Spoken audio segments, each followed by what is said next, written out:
Hi students, in this video we're going to begin with multiplying some radical expressions. In example 9 we're asked to find each product, and just be sure to use the distributive property here. We'll take 3 root 2 times root 5 plus 3 root 2 times 4 root 7. We'll multiply the coefficients out front and the radicands underneath separately. In this first term, square root of 2 times the square root of 5 gives the square root of 10. And they are just that straightforward. In our second term, let's take 3 times 4 to give 12. And square root of 2 times the square root of 7 gives the square root of 14. We cannot combine these terms as they are not alike. In part B, we're going to multiply some binomials, so let's remember to FOIL. We'll take the square root of 11 times the square root of 11. That's the square root of 11 squared. That's the square root of 121, or right back down to 11, correct? Outer product, 11 times 17. 17, that's 187, isn't it? So minus the square root of 187.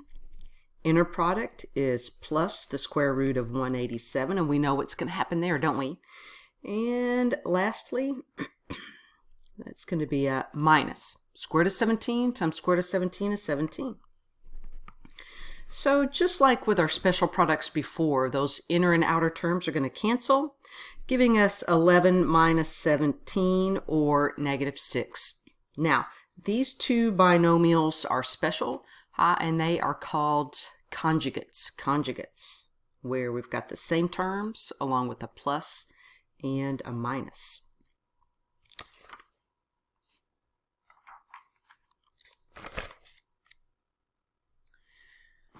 With our next example, we are going to rationalize denominators. One thing that we do when we simplify these radical expressions is that we remove all of the radicals from any denominator. And working with those square roots is the easiest. As we look at 2 over the square root of 7, we want to multiply by 1. Okay, still using my red pencil here. In this case, we'll multiply by 1 in the form of square root of 7 over square root of 7.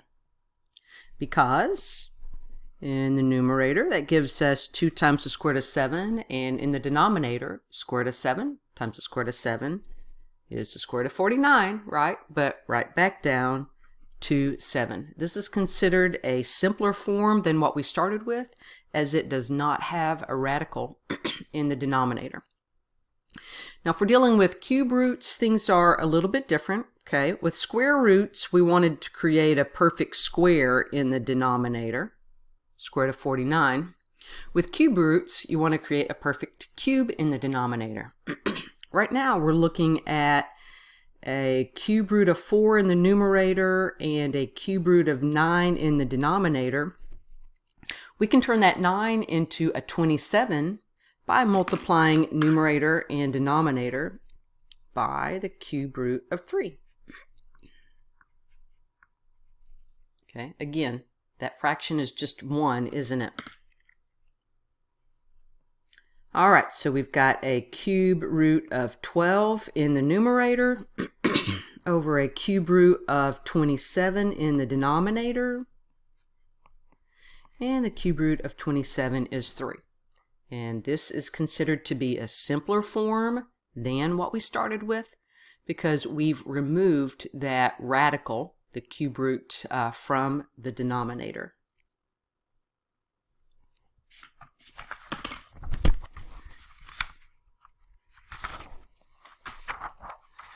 Okay, and our last page of notes here to wrap up chapter R.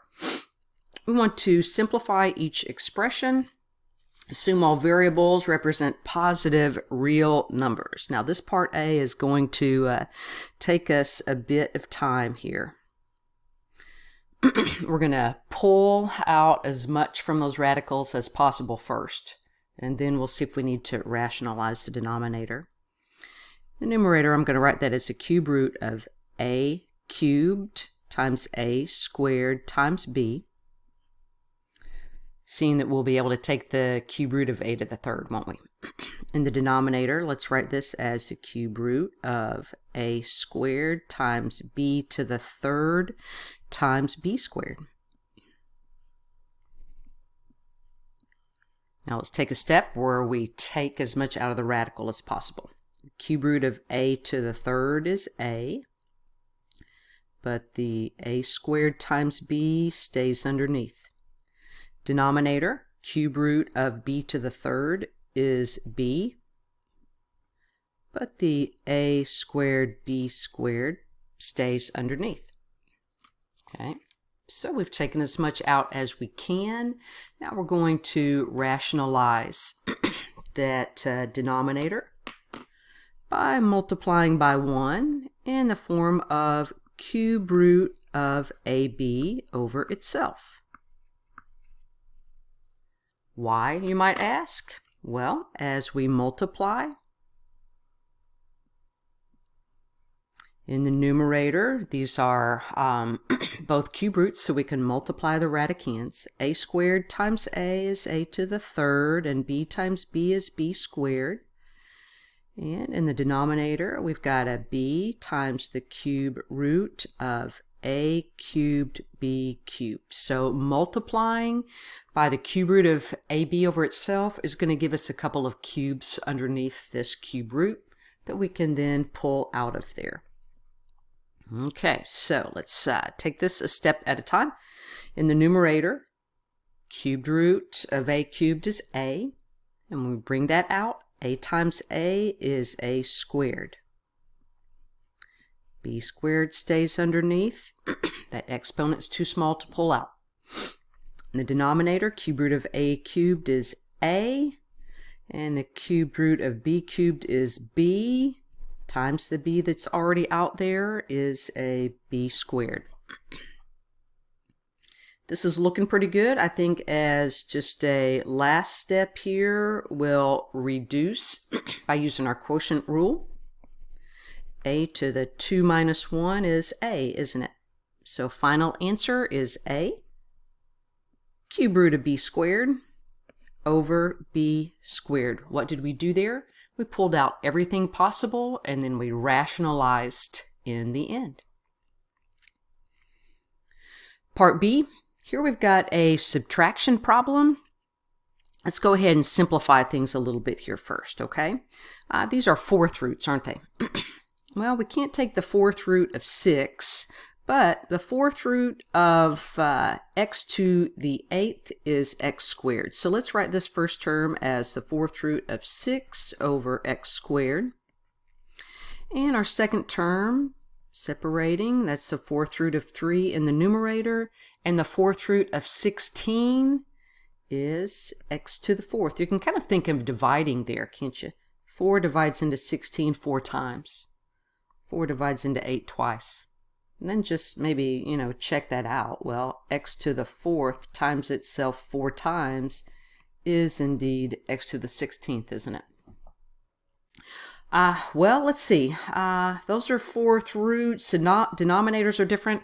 There's really not much we can do with this other than possibly combine our terms by getting a common denominator. And if we multiply this first fraction by x squared over x squared, we can create a common denominator of x to the fourth.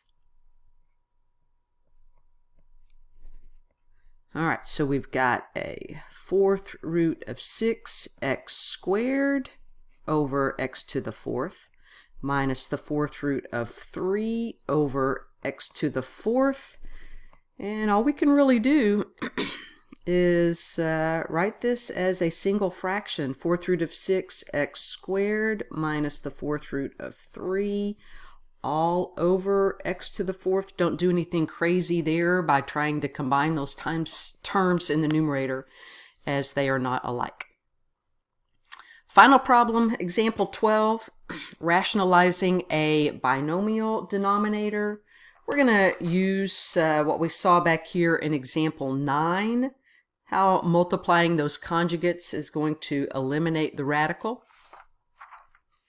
So as we look at 2 over 3 plus the square root of 5, and we think about rationalizing this denominator, we're going to multiply by 1 in the form of 3 minus the square root of 5.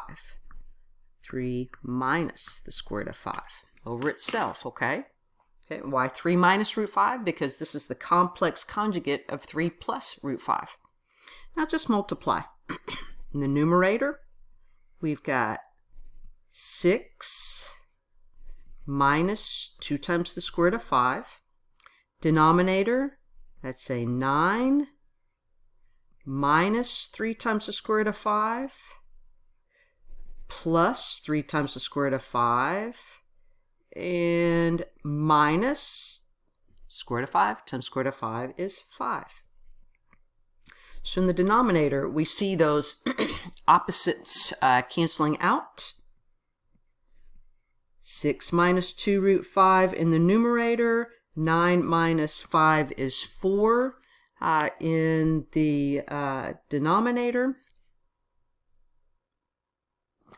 And let's see, I think as a last step here, I notice that both those terms in the numerator are even, aren't they? So I'm just going to factor a 2 out of there and write that as 2 times 3 minus the square root of 5. That 4 in the denominator is a 2 times 2. And we can actually reduce a 2 out of here.